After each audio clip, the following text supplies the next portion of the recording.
asking me what you should do down here, should you add more plants, this and that, should you clean stuff up, I think it's a natural area. It looks fantastic. I wouldn't do anything. I would keep doing what you're doing.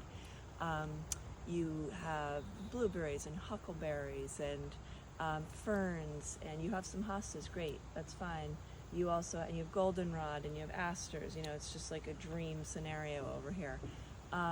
If you're adding more stuff on this hill, I would say do coral bells, because they are natural. They'll be natural to this area. They'll look great.